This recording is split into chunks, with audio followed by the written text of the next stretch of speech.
Hace movimiento, más movimiento que nunca. Y vuelve esta semana con ustedes trayendo todo lo que sucede en el ámbito internacional.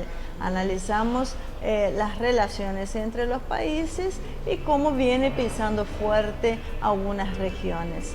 Como se acordarán, en el programa de la semana pasada hablamos sobre la asombrosa capacidad tecnológica de Irán y hoy nos vamos a hablar sobre este gigante asiático, China, un país que nosotros por lo menos hace 11 años que estamos siguiendo el tema y ha tenido un avance asombroso en todas las áreas. Y hoy, con la entrevista que Marcelo Ramírez hizo a Gustavo Girado, vamos a abocarnos un poco a las cuestiones económicas. Así que enseguida los llevo a la primera parte de la entrevista al economista Gustavo Girado. Bien, gracias Ivoni. Vamos a entonces continuar con el programa con Gustavo Girado, que bueno, es un habitué, ya ha venido muchas veces al programa y bueno, sabemos que es uno de los mayores conocedores de lo que es China, sobre todo en los aspectos económicos. Gustavo, ¿qué tal? ¿Cómo estás? Bien, muchas gracias Marcelo, gracias por invitarme. Mira, un poco la idea que trajimos es porque estuvimos a punto de ver vimos en realidad las primeras escarabuzas de una guerra comercial. Eso aparentemente retrocedió después del G20 y la situación parecería un poco inestable. ¿Cómo lo estás viendo? Bueno, esto tiene una data mucho mayor que la aparición pública, digamos, de los sucesos de supuesta guerra comercial, a la cual yo nunca me gustó etiquetar de esa manera desde el comienzo de los procesos, porque yo venía trabajando temas que tenían que ver con la hegemonía en las cuestiones del conocimiento y desde hace algunos años, y es evidente, para mí por lo menos se hizo evidente, que de lo que se estaba tratando y de lo que de hecho se trata es de una feroz disputa entre dos entidades muy importantes por espacio de hegemonía, control de espacios hegemónicos, en un área tan vital como tiene que ver con el conocimiento. Aquí estamos hablando de todas aquellas cuestiones que hizo la República Popular China en los últimos 45 años para dejar de ser dependiente de Occidente. Entonces, en esos trabajos quinquenales tan aplicadamente llevados adelante para poder tener, digamos, objetivamente una situación de independencia política y económica, la gestión del Politburó sobre la creación de empresas nacionales que se convirtiesen en baluartes del proyecto político hizo que se disputasen los espacios del conocimiento con las transnacionales más importantes de Occidente. Esto ha dado lugar a la aparición casi repentina en términos históricos de una gran cantidad de empresas que hoy detienen en sí una importante parte de la estructura de base sobre el cual se va a desarrollar la manufactura del futuro en las tecnologías más importantes, más influyentes. Va a ser imposible hablar en el futuro de sistemas de defensa, sistemas de seguridad, de espionaje, pero especialmente de defensa, sin estar hablando de cuestiones de la inteligencia artificial, y justamente sobre esas capas de conocimiento es sobre lo cual uno hoy ve la disputa, como la espuma, digamos, arriba de la ola, es lo que hoy uno ve en los medios, especialmente como debate. Y en realidad se trata de algo bastante más profundo que va mucho más allá de una cuestión comercial, que es como se lo planteó originalmente. En algún momento yo escuchaba que los que hoy disputan esa supremacía son Rusia, China y Estados Unidos. ¿Son los únicos tres competidores a ese nivel? Me animo a decir que a ese nivel solamente Estados Unidos y China están disputando espacios similares, si bien quiero dejar muy en claro en este punto que no se trata de entidades equivalentes en términos de capacidades, porque la diferencia y la distancia en el desarrollo de tanto de Estados Unidos como China es bastante importante, pero sí es cierto que por primera vez en décadas, y básicamente desde la Segunda Guerra Mundial hasta aquí, por primera vez aparecen espacios de disputa para muchos capitales norteamericanos. Esto es, hay hegemonía que está siendo disputada en algunos rasgos de producción manufacturera, donde está muy involucrada la alta tecnología, la más sofisticada, la que encierra la mayor cantidad de valor y por lo tanto el mayor conocimiento histórico concentrado. En eso Rusia tiene un avance muy sofisticado hasta la Segunda Guerra Mundial, Luego viene la famosa Guerra Fría, pero Rusia tiene un declive bastante importante a partir de la caída del muro de Berlín. Entonces, hasta que se constituye, digamos, este nuevo escenario casi de multiestados, que es la Rusia actual, hay un deterioro, digamos, en sus capacidades tecnológicas, pero creo que todo el mundo es consciente de que Rusia es en potencia un actor principal de las 4 o 5 economías más poderosas del planeta, y es una cuestión de tiempo y de orden, básicamente internacional, para que pueda llegar a ocupar un lugar de primacía. Sí, te iba a hacer un comentario sobre el tema militar ruso, pero bueno, vamos a tratar de centrarnos en China, porque si no nos vamos a terminar yendo de tema. En el caso de China, ¿cómo ha accedido a este conocimiento? ¿A partir de compra, a partir de espionaje, a partir de desarrollo propio, un poco de cada cosa? Bueno, de la misma manera en que lo hizo Estados Unidos, y este es el punto.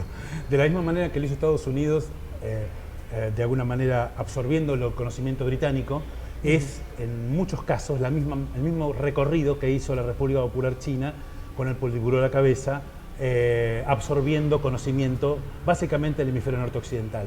La diferencia es central. Primero, porque las relaciones sociales de producción capitalistas no estaban extendidas en todo el territorio de la República Popular desde el 49 en adelante, porque prácticamente tenemos una economía que viene del medioevo directamente a un sistema de planificación centralizada, donde, como les digo, las relaciones sociales de producción capitalistas no estaban del todo extendidas. Eso es bien distinto a lo que pasó en Estados Unidos vis-a-vis Gran Bretaña. Pero el punto es que lo que aquí tiene el Politburó para negociar en términos de acceso a conocimiento es su mercado potencial. Y esto es justamente el punto que establece la diferencia más importante respecto del cómo acumuló conocimiento Estados Unidos. La República Popular China, con el Politburó a la cabeza, lo que ha diseñado en los últimos 4 planes quinquenales hasta aquí es una estrategia para aprovechar el hecho que tiene un mercado potencial muy importante y que es muy requerido por las transnacionales, que, como corresponde al capitalismo, requieren nuevos mercados para aumentar su tasa de ganancia. Entonces, en la medida que eso siga siendo necesario para el sistema, los espacios todavía vírgenes para la explotación comercial, China ocupa un lugar central.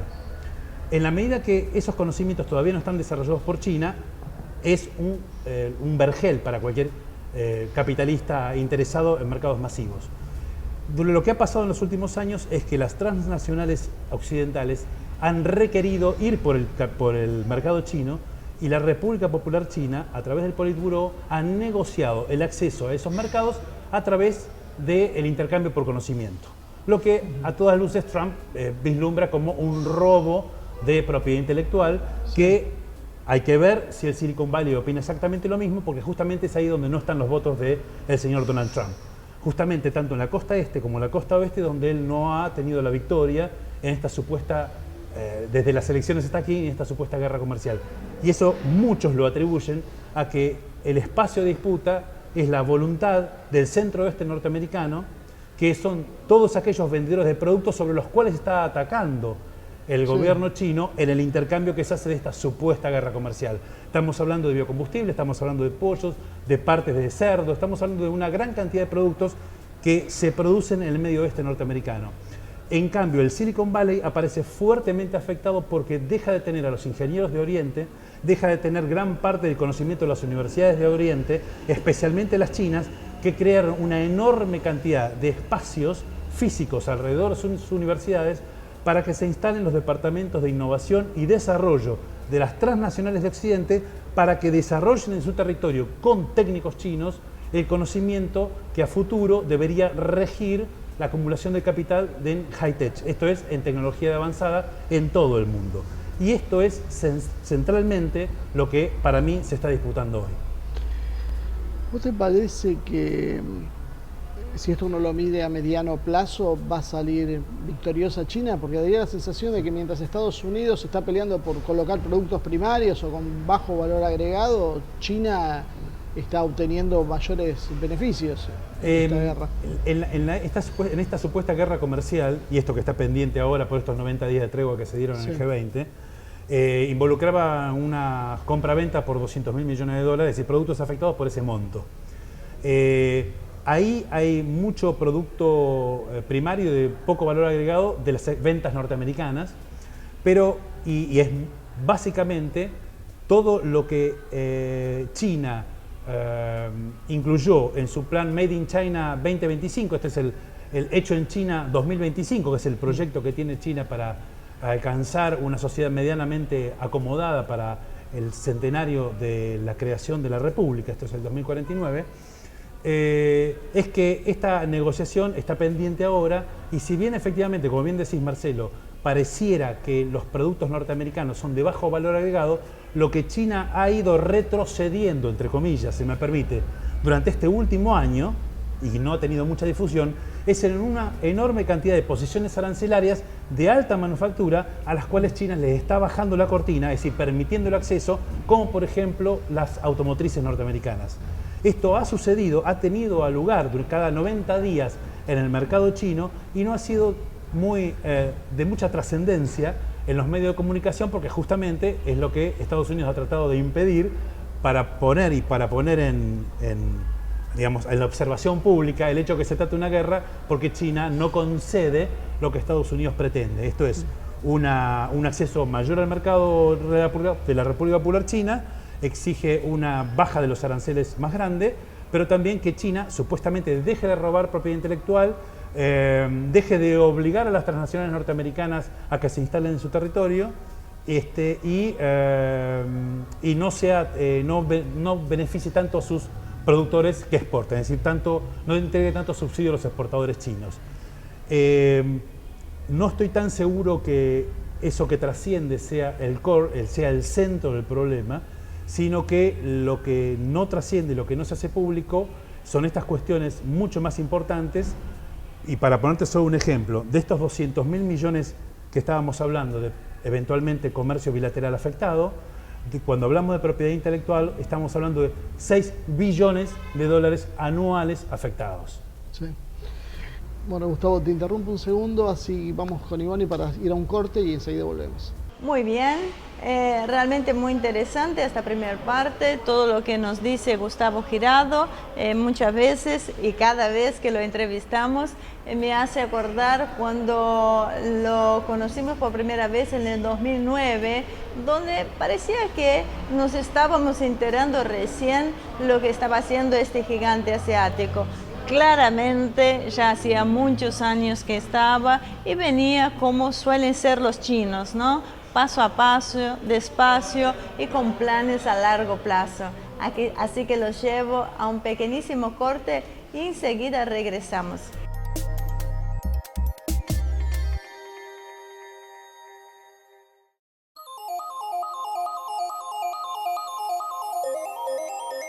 Muy bien, ya estamos de regreso en este segundo bloque. Queremos particularmente agradecer a Pizzería Greco, que está en Juan B. Justo y Lope de Vega, en el barrio de Vélez Arfield, donde amablemente se trasladó Gustavo Girado hasta este lugar para que lo pudiéramos entrevistar. Así que Marcelo, vamos con vos nuevamente. Bueno, volvemos entonces del corte, gracias Ivonne por el pase, así que Gustavo, vamos a seguir con este tema que veníamos hablando. ¿Cuál es entonces la capacidad de daño que puede tener las sanciones de Estados Unidos sobre China?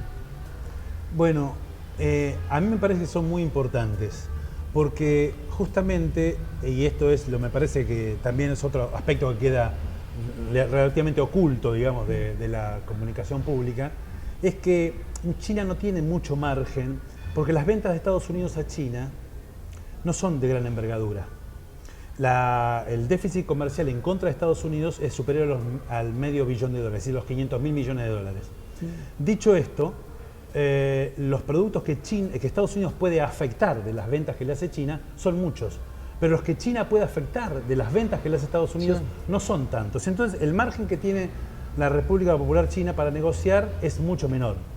Eso hace que, por un lado, China no tenga mucho espacio desde el punto de vista de la negociación comercial, pero también tiene mucho menos espacio en virtud de que es la economía que está apeteciendo el conocimiento tecnológico de las empresas transnacionales de origen de capital norteamericano. Entonces, todas aquellas políticas por parte de China que pudiesen afectar eventualmente las futuras inversiones de las compañías más avanzadas del mundo, radicadas en el oeste norteamericano, podrían afectar en el futuro los planes de desarrollo y de independencia económica y política de China de Occidente. Por lo tanto, el margen de maniobra que tiene China para los analistas, por lo menos los que yo en los que he leído y lo que puedo deducir con mi modesto punto de vista al respecto, es que si hay alguien obligado en esta negociación, pareciera ser la República Popular China, quien eventualmente tendría más obligación de conceder. De hecho, las manifestaciones públicas de los miembros del Politburó más prominentes en estas últimas negociaciones, por las reuniones que han habido tanto en Washington como en Beijing, parecen indicar que en el terreno estrictamente comercial están llegando a un buen puerto y se estarían alcanzando acuerdos bastante interesantes, por lo menos al decir de los tweets del presidente norteamericano Donald Trump de la semana pasada. De ser esto así, uno puede entrever que tanto han dejado percibir a los analistas que China estaría haciendo concesiones importantes para equilibrar la balanza comercial. Insisto, si es que hablamos de la balanza comercial. Sí. ¿Cuánto tiempo le llevaría, tenés alguna proyección para saber cuánto tiempo le llevaría a China equipararse tecnológicamente a los avances de Occidente? No, sinceramente no, y eso es algo muy difícil de predecir, porque depende de muchas cosas.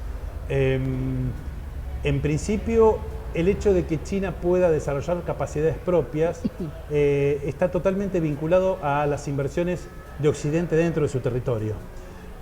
Primero, para realizar joint ventures, esto es, empresas compartidas por capitales chinos con conocimiento chino y que puedan imbricarse con el conocimiento de Occidente para desarrollar nuevos productos. Pero básicamente nuevas estructuras de funcionamiento de las manufacturas del futuro. De ser esto así, habría mucho más tiempo por recorrer en el futuro de que se ha recorrido hasta aquí.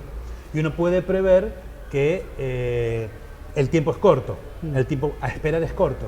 Pero justamente esta tremenda batalla que se está dando a nivel político y que muchos piensan que se puede dar incluso a nivel militar, pensando en relaciones internacionales, en la teoría de relaciones internacionales, uno podría llegar a pensar que jamás podría haber una equiparación porque el hegemón vigente no podría permitir, bajo las actuales condiciones, que en términos de paz pudiera haberse algún tipo de equiparación. Porque los espacios donde mayor tasa de beneficio sacan aquellos que más crecen en Estados Unidos, más empleo dan, mejores salarios pagan y más impuestos pagan también al Estado norteamericano, verían sus espacios de mayor beneficio muy, como se dice, con mucha mayor competencia, y muy comprometidos. Entonces, la vigencia futura, el poder marcar el paso de cuáles van a ser los desarrollos tecnológicos futuros, va a estar muy comprometido. Y es muy difícil que eso se pueda, o por lo menos hasta aquí, el capitalismo no mostró que en ningún momento de paz eso haya tenido lugar. Nunca se dio un proceso, por lo menos hasta aquí, en un momento de total tranquilidad. O sea que desde el punto de vista económico, entonces no es desacertado pensar que los rivales estratégicos son Estados Unidos y China y que eso va rumbo de colisión. Hay una colisión que por el momento es política, muchos prevén que va a ser también militar, hay muchos actores en el juego, vos bien mencionaste a Rusia antes, pero la Unión Europea por supuesto no es nada neutra en todo esto, y esos gendarmes norteamericanos que tienen en el Asia como Japón, ahora generosamente podemos decir también la India, Australia o mismo Corea del Sur, uno no puede escaparse a que la nueva ruta de la seda o todo tipo de soft power desplegado por la República Popular China para vincularse mucho más estrechamente con todos sus vecinos regionales vaya a ser algo totalmente neutro al futuro más inmediato del desarrollo político y económico de los países de menor desarrollo relativo, básicamente todos los del Cáucaso y los que están sobre el sudeste. Me acuerdo hace algunos años que me decías que uno de los talones de China era la falta de multinacionales. ¿Cómo está en ese tema? Porque nosotros empezamos a ver que aparecen multinacionales chinas. Sí. ¿Se ha avanzado? Bueno, hace 40 años estábamos hablando de un país con 800 millones de pobres. Sí. Un país que era, por supuesto, no tenía ningún grado de autosuficiencia alimentaria, exportaba materia prima, competía con Argentina exportando grano de soja y exportaba petróleo crudo, porque no tenía dónde usarlo. Hoy es el principal importador de petróleo del mundo y no alcanzan todos los porotos de soja que se producen en el mundo para satisfacer la alimentación de la gente y muy especialmente con la conversión de la proteína vegetal en animal, para darle de comer a los cerdos y las aves. Entonces, ese cambio ha sido violento, abrupto, muy poco previsto y muy pocas mentes tan abiertas han podido predecir que eso iba a tener lugar. En ese sentido, las multinacionales son empresas con tentáculos en todo el mundo, pero no son de múltiples capitales. Por eso la diferencia entre una multinacional y una transnacional en el caso de China, que no es equivalente a lo que uno podría pensar en el territorio de Occidente, donde estudiamos en la economía política, la diferencia entre concentración y centralización del capital y también entre una transnacional y una multinacional, que se usan casi como equivalente. Pero en el caso de China, si bien son capitales privados, no hay prácticamente incidencia de capitales que no sean de la República Popular China. Y hay una fuerte preeminencia de las políticas públicas para que se hayan alcanzado ese punto. Entonces tenés a Jack Ma, hoy dueño de Alibaba y de medios de pago a través de los celulares, difundiéndolos a todo el mundo, es decir, siendo vanguardia tecnológica y recientemente afiliado al Partido Comunista, porque se entiende desde su perspectiva que no hay nada más comunista que su proyección económica en el mundo para traerle beneficio al pueblo chino. Entonces, hay una mirada muy distinta que hace exactamente al centro de la razonabilidad del socialismo con características chinas. Y yendo a ese tema, las multinacionales, ¿no ven entonces un poco con desconfianza a un gobierno, a un Estado que sigue ratificando su condición de socialista? ¿Las multinacionales chinas? No, las americanas, las europeas. No, es que justamente, está bien tu pregunta, Marcelo, pero justamente lo que requieren las multinacionales para seguir siendo consistentes con su existencia es desplegarse sobre el mercado chino. Sí. Y el despliegue es porque China en muy poco tiempo, no importa cuánto, pero en muy poco tiempo, va a ser el mercado nacional, es decir, dentro de la misma frontera nacional, de clase media más grande del mundo. Va a haber tanta gente allí, más que en toda Europa, de la Unión Europea ampliada, y Estados Unidos juntos, en unas condiciones de ingreso que las Naciones Unidas imbrican dentro de la estructura de clase media. Es decir, porque China está a punto, dentro de 2 años, de eliminar la pobreza extrema. De ser esto así, todos los productos que buscan un mercado de clase media tienen un mercado virgen en territorio chino. Así que ese es el mercado por conquistar. Luego será Vietnam, luego será... ¿Pero eso no será temporario? ¿Unas décadas y después en algún momento...?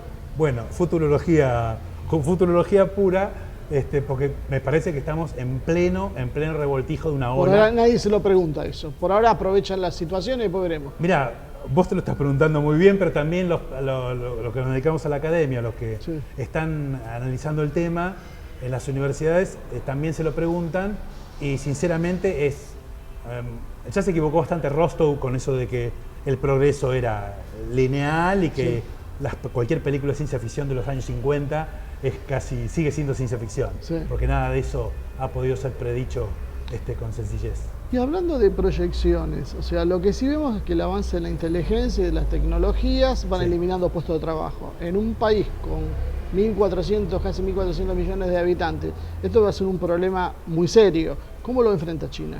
Bueno, sobre todo desde una mirada socialista, ¿no? No, lo que hay que recordar es que China es una economía en vías de desarrollo. Entonces China no solo tiene un camino muy grande por recorrer todavía para poner a una sociedad muy grande, más o menos en una posición de equivalencia de bienestar que sea relativamente homogénea para no pasar por otro Tiananmen, sino que tiene muy poco desarrollado el sector servicios. Entonces, China hace varios planes quinquenales hasta aquí que tiene que hacer que la variable consumo reemplace la variable exportaciones y la variable inversión estatal, la inversión pública, para sostener la demanda agregada. Entonces, China sigue siendo la economía que más ahorra del mundo y vos tenés que, siendo la tasa de ahorro tan grande, un enorme campo aún para volcar a esa gente dentro de un mercado de consumo que, aunque sea, se parezca al de Argentina, por poner algo muy poco, muy menor. Al de Argentina de antes de Macri. Sí, claro. Cuando había más gente dentro del mercado. Cuando había mercado.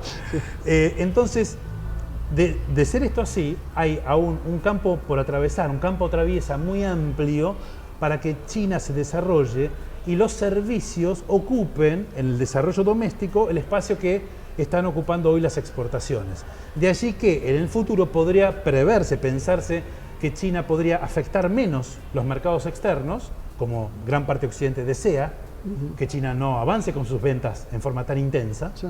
y desarrolle su mercado doméstico para reemplazar ese impulso de demanda. Es decir, sea la demanda doméstica y el desarrollo de los servicios lo que lo reemplace, porque vos tenés todo el tema de jubilatorio, de la gente de tercera edad, todo el sistema educativo, todo eso bastante en condiciones de subdesarrollo todavía.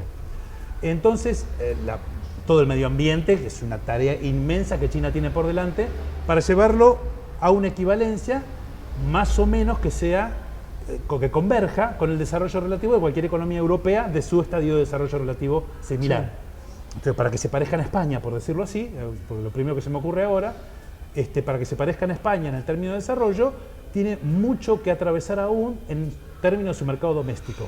Entonces, China tiene aún mucho por hacer dentro de su propio territorio que podría no afectar en absoluto los mercados externos.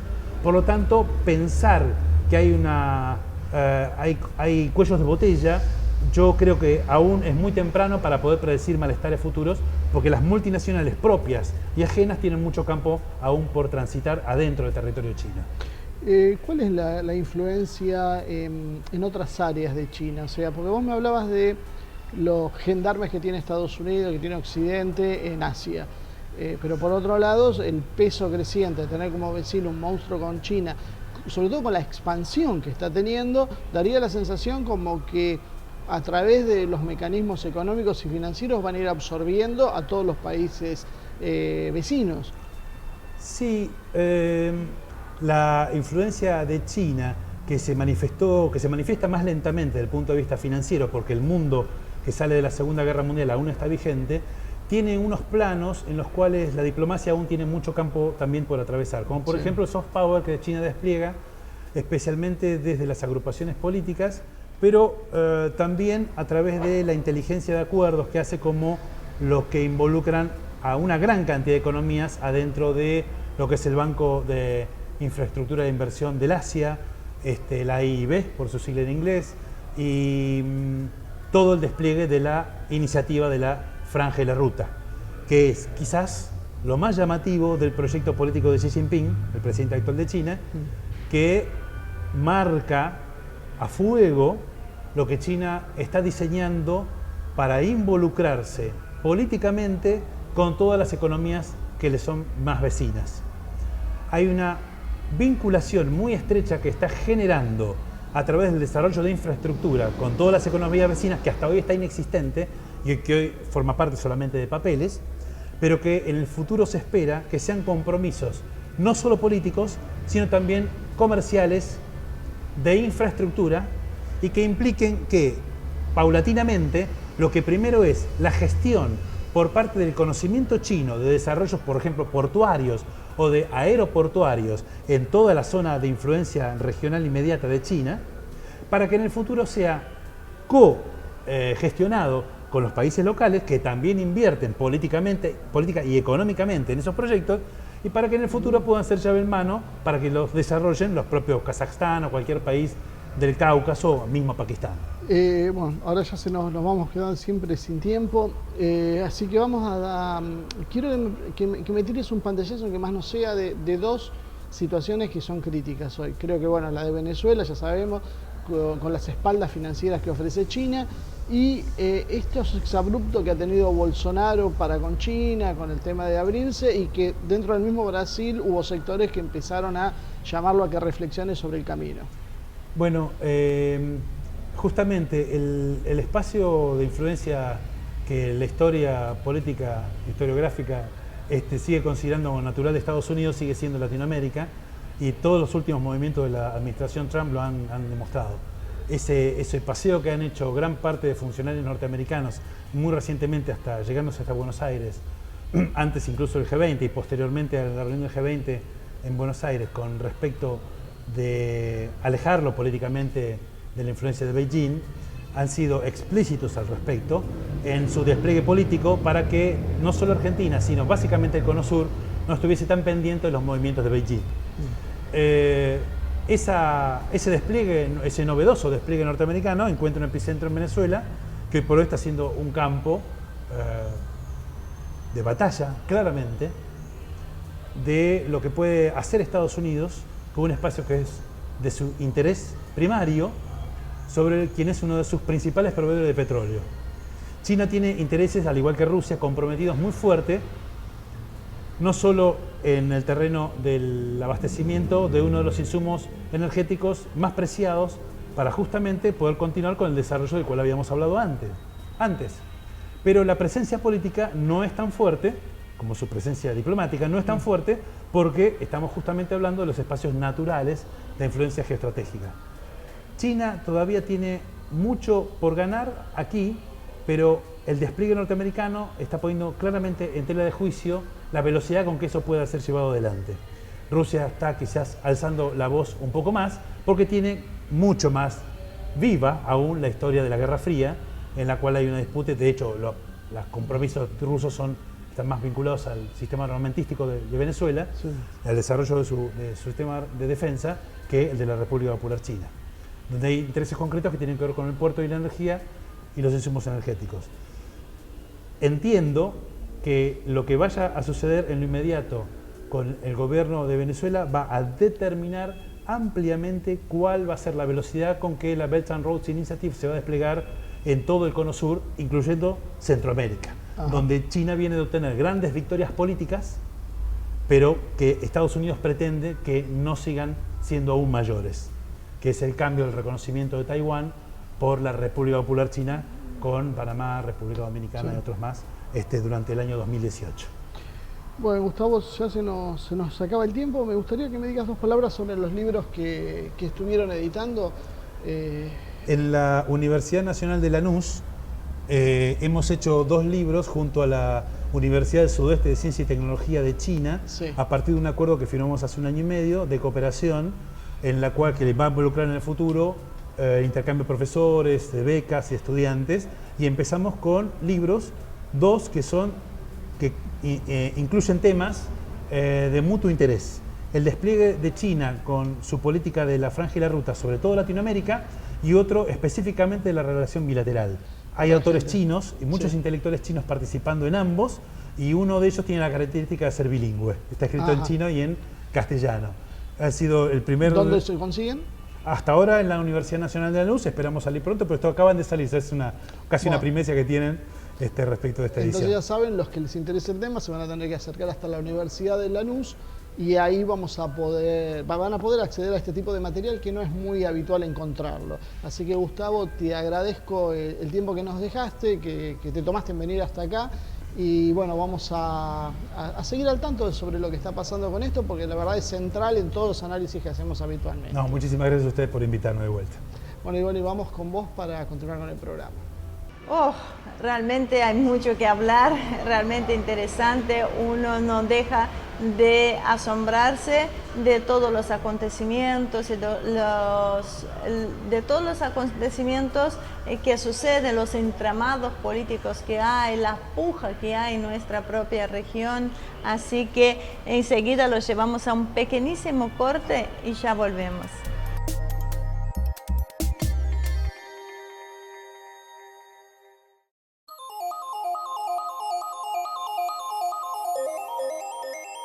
Muy bien, ya estamos en este tercer bloque donde Azul Selene Ramírez encabeza una mesa de debates donde va a traer no solo las cuestiones económicas, sino políticas referentes a nuestra región, referente a la Argentina, sobre lo que está haciendo China en el caso de hoy. Así que, Azul, te escuchamos. Hola, gracias por el pase. Bueno, acá estamos como siempre en la mesa de debate, gracias por estar acá conmigo. Y bueno, venimos de ver la entrevista con Gustavo Girado, que habló de China y más que nada el aspecto económico y relaciones con Estados Unidos. Y bueno, vamos a hablar a partir de eso, como solemos hacer. Algo hablando de China, que mencionaste fuera de cámara, que no llamó la atención, entonces queríamos traer. Dijiste que lo que pasa ahora en Venezuela puede tener un impacto en el sudeste asiático. Explícame en la relación China con el sudeste asiático. A ver, vamos a plantear la siguiente cuestión. La parte del Caribe, no, Centroamérica, el Caribe y la parte norte de Sudamérica, donde lo que da contra el mar del Caribe, que incluye a Venezuela, uno generalmente lo entiende como la proyección natural de la geopolítica estadounidense. Sí. En paralelo, si uno lo hace en espejo, digamos, el sudeste asiático es también entendido como la proyección natural geopolítica de China. Sí. O sea, uno podría decir comparativamente, el Caribe, Centroamérica, es Estados Unidos, lo que el sudeste asiático es a China, es su área inmediata de proyección geopolítica. Teniendo eso presente, obviamente, y la cuestión de interdependencia a nivel mundial, donde obviamente hay intereses económicos, políticos, diplomáticos, militares, ciencia y tecnología, que uno se va negociando, a veces formalmente, a veces informalmente, a veces a la luz y otras, obviamente, en cuestiones mucho más secretas, por decirlo de alguna manera, o no formalizadas. Venezuela, Centroamérica, por más, digamos, que el gobierno de Estados Unidos tiene una lógica más de guerra fría, volvemos a mantener, digamos, de grandes enemigos, más de bipolaridad, no procrea el multilateralismo. La lógica, digamos, la nueva lógica de guerra fría, en el contexto sudamericano uno no la puede retomar al contexto antiguo de la guerra fría. Básicamente, la proyección tradicional, militar, fundamentalmente Rusia, no es lo mismo ahora que hace 40 años atrás. O sea, no creo que vaya a haber una nueva crisis de los misiles. Fundamentalmente, bueno, tuvimos la crisis rusa en los 90, eso también replegó mucho el poder ruso. Ahora es mucho más concentrado, sumado a la alianza con China, más en Asia Central y Sudeste Asiático. Entonces, en ese sentido, más allá de algún posicionamiento diplomático, probablemente en Naciones Unidas, no estimo que China y Rusia puedan hacer mucho más por Venezuela. ¿En qué sentido? Digamos, prácticamente la gran mayoría de todos los países latinoamericanos a favor, digamos, del gobierno, digamos, o la proclamación del gobierno de Guaidó contra Maduro. Los gran países, la mayoría de los países europeos en las mismas características. El Vaticano todavía no se proclamó, digamos. Yo no creo que China se amedrente, o Rusia inclusive, a hacer una intervención militar en ese aspecto. O sea, que toda la cancha que puede conseguir Estados Unidos a desmedro de China y de Rusia, yo creo que China se lo va a hacer pagar en el sudeste asiático. Porque ahí China va a jugar, no quiero decir de local, pero va a jugar dentro de su cancha. Claro. Entonces, digamos, lo que le cuesta a China, digamos, ¿Vos hablas de darle vuelta a un gobierno? Qué sé yo, poner posiciones más duras o inclusive eso, sin llegar incluso a una intervención militar. El posicionamiento base no solamente voltea un gobierno, sino está desestabilizando toda una región que hasta ahora se ha visto contra la presencia militar estadounidense en Sudamérica. Acá el factor Bolsonaro también juega un poco ahí a desmedro. Es una lectura que hago, digamos. Yo creo que lo que puede llegar a pasar en Venezuela, China se lo va a hacer pagar de alguna manera a Estados Unidos en el sudeste asiático. No, China ha hecho muchas inversiones, eso no es gratuito. Ya Estados Unidos le arruinó las inversiones en Libia, le arruinó las inversiones en Siria. Tiene inversiones, es verdad, pero tiene inversiones con el Estado venezolano. Sí. Y hasta ahora Guaidó, por lo menos las lecturas que he hecho han sido breves, hasta ahora han dicho que él va a respetar su... Sí, debe tratar de sumar voluntades, pero después veremos, porque si la presión de Estados Unidos sobre el resto de los países de América Latina es precisamente tratar de sacar a China, yo me imagino que a Guaidó, que lo pusieron ellos. De todas formas, yo también pondría sobre el tablero lo que algunos hablan de la doctrina Zebrovsky o Ramphel-Zebrovsky. O sea, ¿Estados Unidos qué está buscando? ¿Está buscando un cambio de gobierno en Venezuela o lo que está buscando es dinamitar el Estado venezolano y varios estados centroamericanos? Porque ese era un poco el modelo en Centroamérica. O sea, destruimos todo, nosotros quedamos como un Estado, el único Estado en condiciones de operar. Según decía, la idea de Zebrovsky era México, o sea, no de Zebrovsky, perdón, la idea que en su momento había trasladado Thierry Meyssan, que era la de Zebrovsky, era México, Brasil, Argentina, como los tres estados quedarían, y atomizar todo el resto, desestructurarlo y que sean bandas sobre las cuales negociar. O sea, yo creo que hay muchas cosas abiertas, como vos decías, el Vaticano, bueno, ahora Maduro acaba de pedirle a Francisco que intervenga, pero es muy difícil ante la negativa cerrada de Guaidó de negociar. No sé, la verdad que creo que es un tema bastante complejo para nuestra región, sobre todo si el plan es destruir en sí, porque a veces esto parece hacer recordar las políticas de tierra arrasada. Si Estados Unidos necesita el petróleo de Venezuela, sí, pero con el fracking más o menos se está manteniendo. A veces por ahí lo que más necesita es que no haya otros países que tengan acceso a eso, y eso es China. Entonces, no estaría tan... O sea, no estoy muy seguro de cómo puede llegar a resolverse la crisis. Creo que está en pleno desarrollo, creo que todo el mundo ha usado una política de mostrar los dientes, pero vamos a ver cuando llegue el momento si realmente eso se ejecuta o... Si es solamente ladrido o realmente van a morder. Sí es de prever un poco lo que decía Gustavo y lo que vos decís ahora, es que bueno, esta es el área de seguridad de Estados Unidos. Y con los últimos cambios que está habiendo dentro de Estados Unidos, donde parecía que Trump ha seguido a las presiones de lo que era el establishment clásico norteamericano, parecería que sí, que es muy probable que las cosas se compliquen en ese sentido.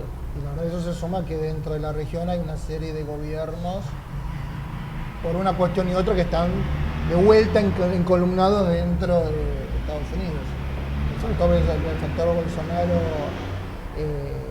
en Brasil, bueno, el caso argentino acá, Macri en su primer año de gestión, vamos a ser realmente sinceros, que plantea una inserción inteligente y una diversificación de las relaciones, en el último año y medio o dos se ha encolumnado detrás de Estados Unidos. Acá ya tenés México, más allá de alguna cuestión de, por lo menos que tengo entendido yo, con el tema del muro y la frontera, también damos con la nueva renovación del antiguo NAFTA, ahora el nuevo Tratado de Norteamérica, sí, también está medio encolumnado en esa línea. Sí. Hay varios países americanos, latinoamericanos, que en sus políticas exteriores están volviendo a asumir cierto pragmatismo orientado con ciertos ecos estadounidenses. Tal vez a veces yo lo que planteo es, no le convendría, por ejemplo, a Rusia aliviar un poco las presiones que hay sobre su frontera, ocasionándole un problema a Estados Unidos en su región. Yo creo que eso es a lo que juega. Es que bueno, ¿qué mayor problema? Bueno, obviamente uno, a veces cuando habla de política parece que uno tuviera sangre, que estuviera lleno en las venas. Sí. Pero en el medio tenés una crisis humanitaria del pueblo venezolano. Eso cómo está irradiando y cómo puede todavía potenciarse más en la región. La inestabilidad política que puede haber ahí con todo el tema del narcotráfico. Bueno, pero como si puede haber una relocalización o no de alguna cuestión.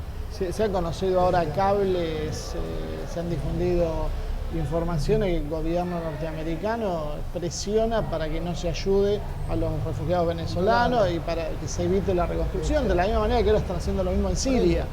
Entonces creo que el factor humano es el último de importancia. No, pero bueno, como vos decís, capaz con una declaración diplomática pararte, o sea, bloquear Naciones Unidas, los mecanismos multilaterales, sí, eso lo van a hacer seguro, que obligue, digamos, a Estados Unidos a gastar capital político, inclusive militar acá, como si puedes distraer la atención, o en una negociación, bueno, distraigo la atención, digamos, bueno, sí, te molesto esto, pero...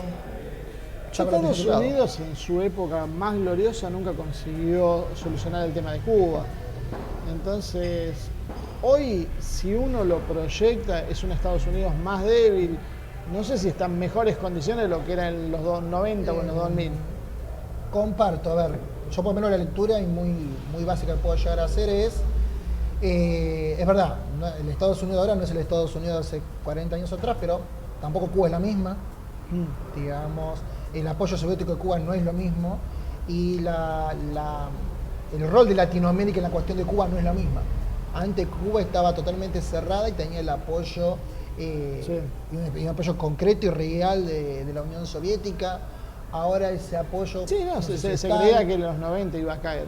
Azul me está mirando con cara de odio porque nos pusimos a hablar nosotros y no le damos intervención. Bueno, vos abriste la de Pandora, planteaste la pregunta. Culpa mía. Pero... No, o sea, con todo lo que estaban hablando, también mencionaste lo de la teoría esa de que quedarían los 3 estados, México, Argentina y Brasil. Y con los demás quedarían algo similar a lo de Venezuela, pero con más, o sea... es que, digamos, no es que desaparecerían estados en Latinoamérica, Sí, o sea, no es esta categoría, pero vos ya o de tenés, meter mano. a ver, vos tenés que Chile, Perú, Colombia y México, a nivel económico, con la famosa Alianza del Pacífico, están en un marco de el orden geoeconómico de los Estados Unidos. Macri ahora con Bolsonaro y podrían acoplarse. O sea, esta famosa convergencia Mercosur, Alianza del Pacífico, puede ser de vuelta insertada dentro de un orden más sumado que no sé qué va a pasar con el BRICS, con la posición actual de Bolsonaro frente a China. Entonces, de vuelta ahí tenés, por lo menos geoeconómicamente hablando, tenés esa cuestión.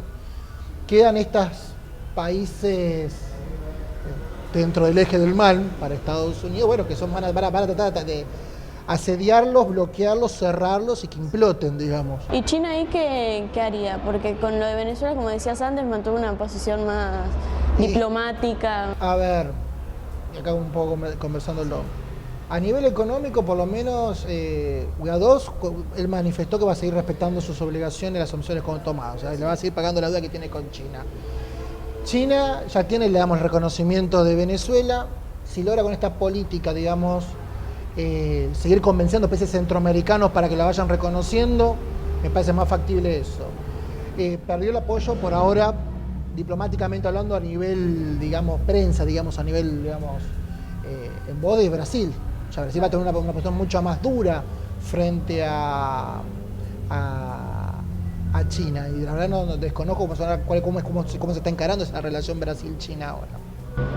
¿Vos me podés decir algo de...? No, yo me quedé un poco pensando lo que vos decías. Y claro, la teoría en realidad lo que dicen es, se hace un mundo globalizado, hay países que entran en lo que vos estabas diciendo, en esta cadena globalizadora, y hay países que quedan afuera.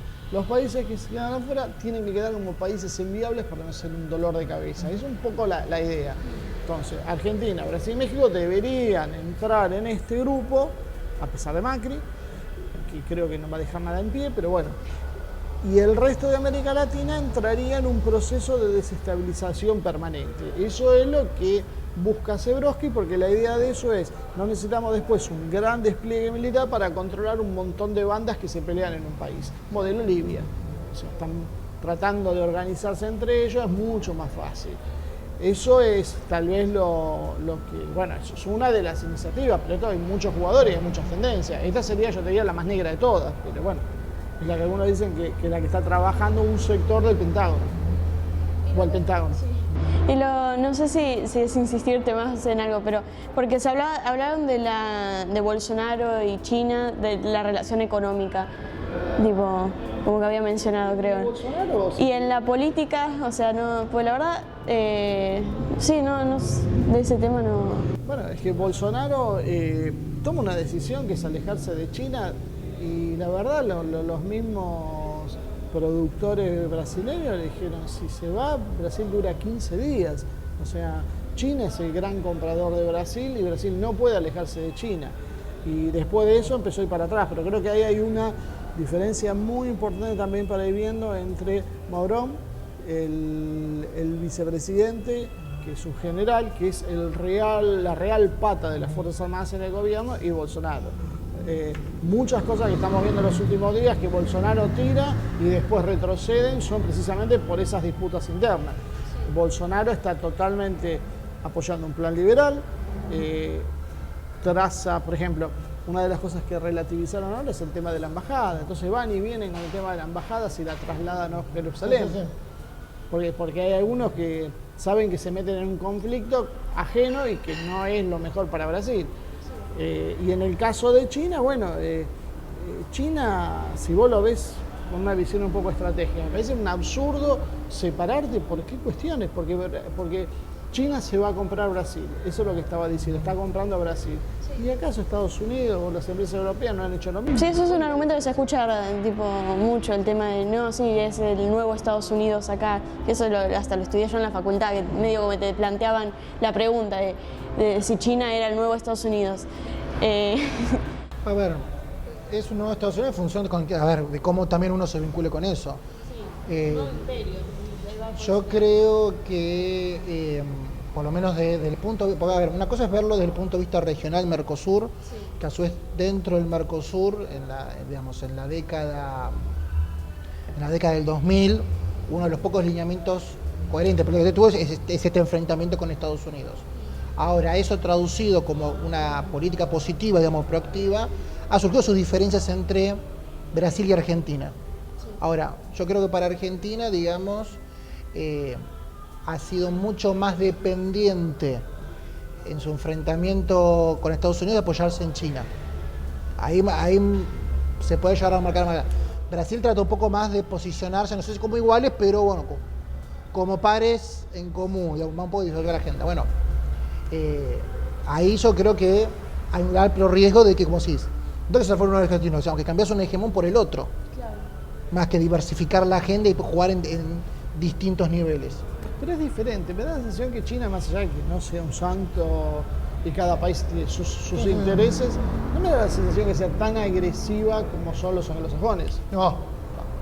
China, a ver, la preocupación del gobernante chino es asegurar el bienestar del pueblo chino. O sea, es la cuestión interna. Va a tener que mantener a 1.300 millones de personas. Claro, pero no tenés el tema de abrir los mercados, si no los abrís te bombardeo. O sea, no van a hacer como hicieron en No, pero acá, digamos, son las trabas o acceso, primero, cuestiones tecnológicas, y segundo, trabas al acceso al mercado chino. ¿Cómo así? Hoy el motor del mundo, uno de los motores del mundo es China. Ellos se manejan eso, porque mucha gente tiene una fantasía de no, bueno, los chinos son terribles. Sí, eso ahora me estoy metiendo en lugares más donde critican a los chinos.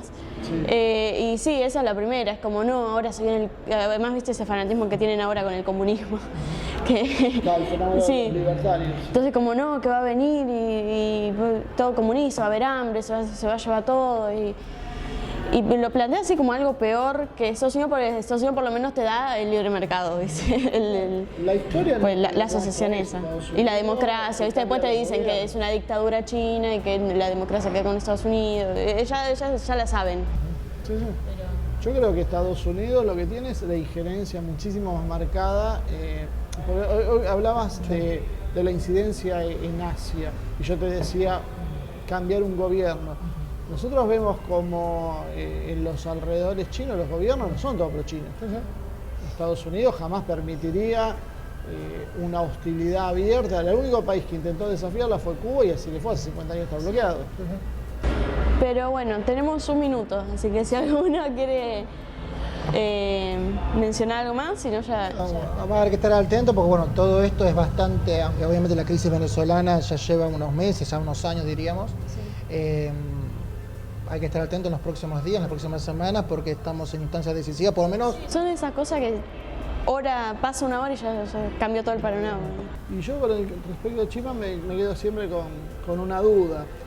Yo siempre vengo planteando lo mismo, o sea, podemos discutir si vas en 10 años, en 20, 50 o en 100, pero indudablemente los cambios tecnológicos hacen que la gente sea superflua, o sea, el cambio es tan profundo que es diferente a lo de otras etapas, la revolución industrial.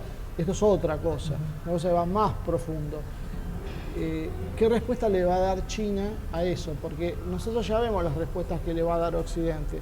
O sea, ninguna. O sea, nos vamos a tener que arreglar como podamos si somos excedente poblacional. ¿China tiene ese concepto o no? Esa es la gran pregunta que me gustaría saber y que por ahora se mantiene sin respuesta. Bueno, gracias de nuevo por acompañarme hoy. Y bueno, volvemos con Ivone para que haga el cierre del programa. Bueno, hasta acá llegó el programa de hoy. Muchísimas gracias a Azul, Ezequiel y Marcelo. Realmente son muy complementarios, casi nos dejaron Azul, pero se entiende el entusiasmo que ponen siempre para hablar sobre estos temas. En cuanto a ustedes, muchísimas gracias siempre por el apoyo, por acompañarnos, por alentarnos a seguir adelante. Así que los seguimos invitando a que se suscriban a nuestro canal de YouTube, Asia TV Producción. Como ustedes saben, una vez emitido en televisión, nosotros subimos a nuestro canal y los invitamos como siempre a que nos acompañen. Muchísimas gracias nuevamente y los espero la semana que viene con una nueva edición de Asia en Movimiento.